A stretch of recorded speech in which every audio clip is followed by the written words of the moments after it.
India voice, आपकी सोच, आपकी आवाज। नमस्कार, मैं आशीष दीक्षित और आप देख रहे हैं इंडिया वॉइस। स्वागत है आपका हरियाणा की खबरों में। करनाल में आयोजित राष्ट्र सम्मेलन में हरियाणा के मुख्यमंत्री नायब सिंह सैनी ने शिरकत की।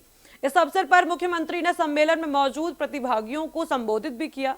देखिए क्या कुछ कहा मुख्यमंत्री नायब सिंह सैनी ने। गर्व का विषय भी है कि महाराणा प्रताप बागवानी विश्वविद्यालय के मुख्य परिसर, जिसका पिछले दिनों स्वयं देश के यशस्वी प्रधानमंत्री आदरणीय नरेंद्र मोदी जी के कर कमलों द्वारा 9 दिसंबर 2024 को उसका शिलान्यास को अपने हाथों से उनके द्वारा रखा गया है। साथियों, हम सब ये भी जानते हैं कि जब मोदी जी किसी संस्थान का शिलान्यास करते हैं तो वह शिलान्यास केवल ईंट पत्थर का नहीं होता है, वह होता है एक नए भारत के भविष्य का, एक नई संभावनाओं का। और साथियों, मुझे विशेष प्रसन्नता है कि इतने कम समय में इस विश्वविद्यालय ने जो मुकाम हासिल किया है वह असाधारण है। साथियों, इस विश्वविद्यालय ने चाहे शिक्षा हो, अनुसंधान हो या किसान सेवा हो, हर क्षेत्र में इस संस्थान ने साथियों अपनी अलग पहचान बनाने का काम किया है। साथियों, यहाँ विकसित तकनीकें, यहाँ के प्रशिक्षण कार्यक्रम और किसानों के साथ निरंतर संवाद, साथियों सब मिलकर के हरियाणा की बागवानी क्रांति को एक नई ऊर्जा और नई रफ्तार साथियों ये दे रहा है। मुझे गर्व है इसी कड़ी में आज मैं इस विश्वविद्यालय ने बागवानी फसलों, उनकी गुणवत्ता, बीज एवं रोपण सामग्री जैसे विषय पर राष्ट्रीय सम्मेलन का आज यहाँ आयोजन किया है। मैं इसके लिए पुनः आप सबको बहुत बहुत बधाई देता हूँ, शुभकामनाएं देता हूँ। साथियों, मुझे प्रसन्नता भी है कि आज मुझे यहाँ राज्य सरकार द्वारा 14, ये मुझे खुशी हो रही है घोषणा करते हुए कि 14 हॉर्टिकल्चर साइंस सेंटर्स इस विश्वविद्यालय को आज समर्पित किए जा रहे हैं। वहीं हरियाणा के मुख्यमंत्री नायब सिंह सैनी ने आज राज्य में सार्वजनिक परिवहन को मजबूत करने की दिशा में एक महत्वपूर्ण कदम उठाया। बता दें कि मुख्यमंत्री सैनी ने 90 ई बसों को हरी झंडी दिखाकर रवाना किया है। इस मौके पर उन्होंने कहा कि राज्य सरकार पर्यावरण संरक्षण और आधुनिक परिवहन व्यवस्था को बढ़ावा देने के लिए लगातार प्रयास कर रही है। बता दें कि इस ई बसों के शुरू होने से न केवल यात्रियों को बेहतर और सुविधाजनक सफर मिलेगा, बल्कि प्रदूषण कम करने में भी मदद मिलेगी। हमारे कैबिनेट मंत्री कृष्ण लाल पंवार जी, हमारे राज्यसभा के सांसद बहुत ही लोकप्रिय संजय भाटिया जी, हमारे पानीपत के विधायक प्रमोद विज जी, समालखा के हमारे विधायक मनमोहन बड़ाना जी और हमारे जिला अध्यक्ष पानीपत दुष्यंत भट्ट जी, हमारी मेयर पानीपत कोमल सैनी जी, हमारी चेयरपर्सन जिला परिषद ज्योति शर्मा जी, हमारे गजेंद्र सलूजा जी और हमारे प्रिंसिपल सेक्रेटरी ट्रांसपोर्ट राजशेखर बुंडरू जी।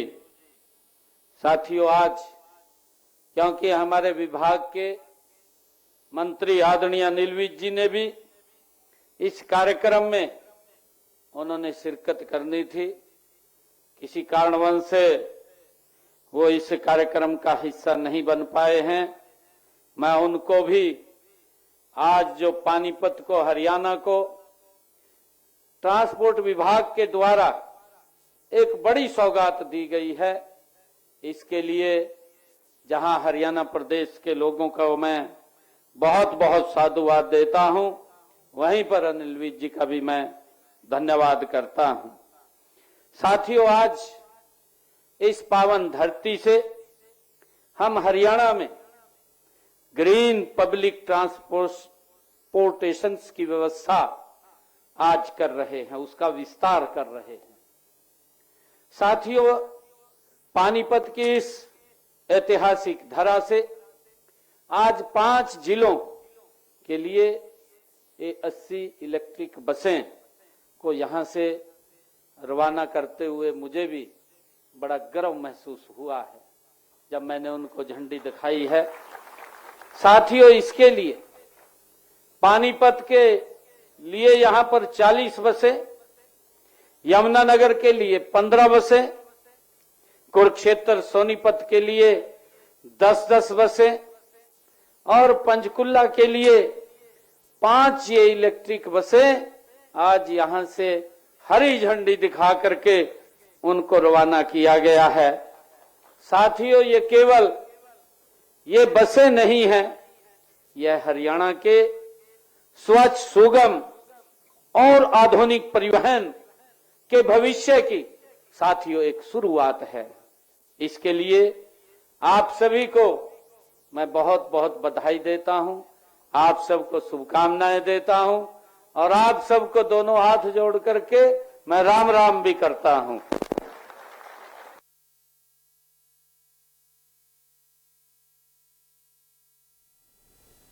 अब सीधे चलते हैं करनाल, जहां से मुख्यमंत्री नायब सिंह सैनी लाइव आ रहे हैं। देखिए क्या कुछ कह रहे हैं मुख्यमंत्री नायब सिंह सैनी।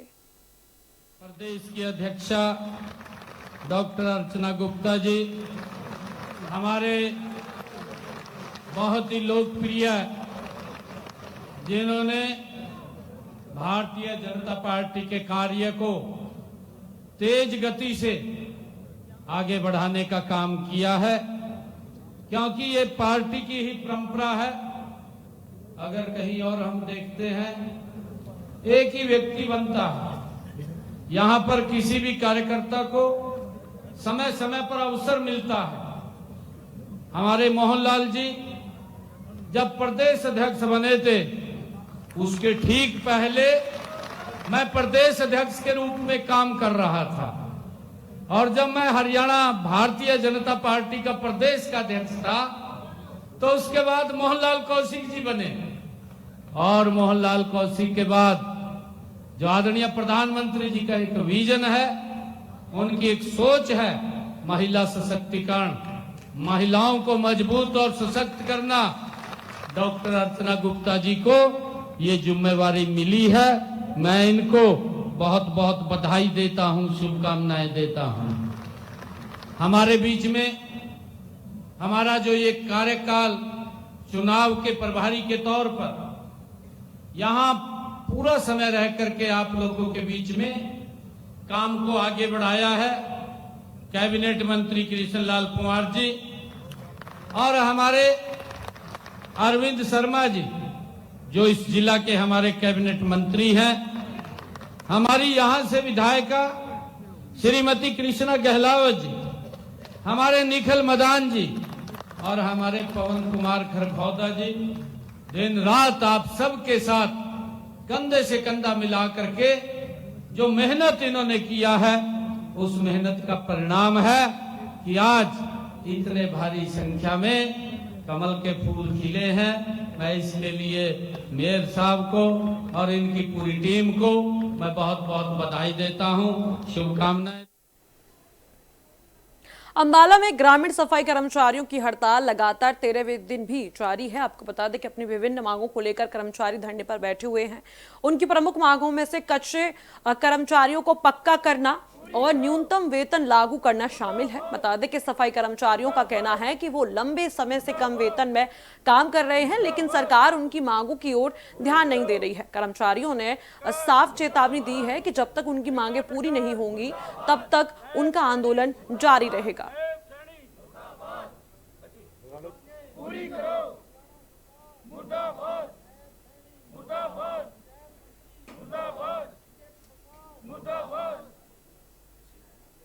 अंबाला छावनी से एक खबर आपको बता रहे हैं कि जिसने इलाके में आस्था और चर्चा दोनों को जन्म दे दिया है। आपको बता दें कि प्राचीन शिव मंदिर की खुदाई के दौरान एक ऐसा पत्थर मिला जिस पर श्री राम अंकित है और जिसका वजन लगभग 12 किलो बताया जा रहा है। स्थानीय लोगों के मुताबिक जब इस पत्थर को पानी से भरे ड्रम में रखा गया तो ये डूबने की बजाय पानी की सतह पर तैरने लगा।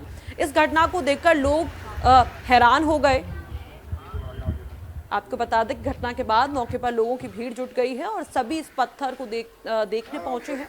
फिलहाल ये मामला क्षेत्र में चर्चा का विषय बना हुआ है। ये प्राचीन मंदिर है हमारा शिव मंदिर।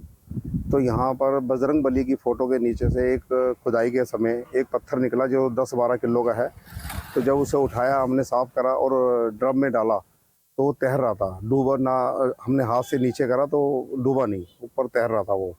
तो इसी दौरान हमारे यहाँ पर मलबा वगैरह जो उठा के लेके जा रहे थे मंदिर से उठाए, उसी दौरान हमारी ट्रॉली ख़राब हो गई थी यहाँ पर। और ये हमारा जो 175 साल पुराना शिवलिंग है और 150 साल लगभग पुराना ये मंदिर है। इसकी खुदाई चल रही थी नवीकरण के लिए। तो पता लगा जी आज हमें कि भाई खुदाई के दौरान एक ही पत्थर निकला है और जब यहाँ के लोगों ने उसको पानी में डाला तो वो तैरता हुआ मिला हुआ है। अब वो पत्थर क्या है क्या नहीं है, प्रभु श्री राम की महिमा है। जैसा उन्होंने करना है वो श्री राम प्रभु जाने। वहीं पेट्रोल और डीजल के लगातार बढ़ते दाम अब सहकारी परिवहन समितियों के संचालन पर भी भारी पड़ने लगे हैं। बता दें कि अंबाला सेंट्रल बस स्टैंड स्थित दी सहकारी परिवहन कल्याण समिति की बैठक में बस संचालकों ने साफ कहा कि अगर जल्द किराया नहीं बढ़ाया गया तो बस चालान पर संकट गहराता हुआ नजर आएगा। आपको बता दें कि बस संचालकों का कहना है कि डीजल की कीमतें 96 रुपये प्रति लीटर तक पहुंच चुकी हैं, जबकि पहले जब दाम थे वो 68 रुपये प्रति लीटर थे, तब किराया बढ़ गया। लेकिन अब लंबे समय से कोई संशोधन नहीं हुआ है। इसी कारण समिति ने मांग की कि यह हरियाणा बस किराया अन्य राज्यों के समान किया जाए। आज ट्रांसपोर्ट वेलफेयर एसोसिएशन अंबाला की एक प्रेस कॉन्फ्रेंस की गई है, जिसमें मेरे साथ हमारे जिला के प्रधान रामदास राणा जी, हरभजन सिंह जी, फौजी साहब, ओम प्रकाश जी और महेश गुप्ता जी और सज्जन सिंह काला जी हैं। आज हमारी प्रेस कॉन्फ्रेंस का जो विषय है, जो पिछले कई दिनों से जो है लगभग 8 से 9 रुपये जो है डीजल के रेट बढ़ गए हैं और हरियाणा सरकार द्वारा सन 2020 के बाद किराए नहीं बढ़ाए गए हैं। और हरियाणा में 1 रुपये किलोमीटर किराया है, जबकि बाकी स्टेटों में पंजाब में 1 रुपये 40 पैसे है, यूपी में 1 रुपये 45 पैसे है, हिमाचल में 1 रुपये 65 पैसे है और राजस्थान में भी 1 रुपये 70 पैसे। वहीं यमुनानगर में स्वच्छ सर्वेक्षण 2025-26 के तहत नगर निगम ने स्वच्छता को लेकर बड़ी पहल की है। बता दें कि नगर निगम कार्यालय से मेयर सुमन बहमनी ने 4 स्वच्छता रथ और RRR रिड्यूस, रीयूज, रिसाइकिल वाहनों को हरी झंडी दिखाकर रवाना किया है। मेयर ने बताया कि इन वाहनों में कैमरे लगाए गए हैं, जिनकी मदद से खुले में कचरा डालने वालों पर नजर रखी जाएगी। जो भी व्यक्ति खुले में कचरा डालते हुए कैमरे में कैद होगा, उसके खिलाफ नगर निगम द्वारा तुरंत चालान की कार्रवाई की जाएगी। स्वच्छता रथ के माध्यम से लोगों को गीला, सूखा और अन्य श्रेणियों में कचरा अलग अलग रखने के लिए जागरूक किया जाएगा, जबकि RRR वाहन पुराने और उपयोगी सामान को दोबारा इस्तेमाल के लिए एकत्रित करेंगे। आज नगर निगम यमुनानगर के अंदर हम सभी पार्षदों के द्वारा और हमारे AMC अधिकारियों के द्वारा CMC सभी वहाँ मौजूद रहे हैं और हमारे बेनीवाल जी जो कि CSI हैं और हमारे कर्मचारी वगैरह सभी वहाँ थे।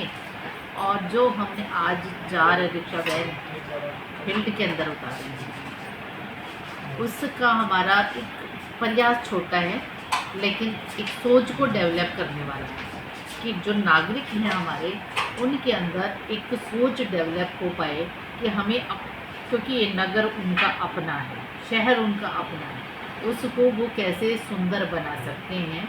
तो हमारा जो इनको चलाने का मकसद है कि अपने शहर को बहुत ज़्यादा सुंदर और स्वच्छ बना के रखें। उसी बात को मद्देनज़र रखते हुए आज वैन जो हैं वो फील्ड के अंदर भेजी गई हैं। फिलहाल वक्त हो चुका है छोटी सी ब्रेक का, जल्द मिलते हैं ब्रेक के बाद।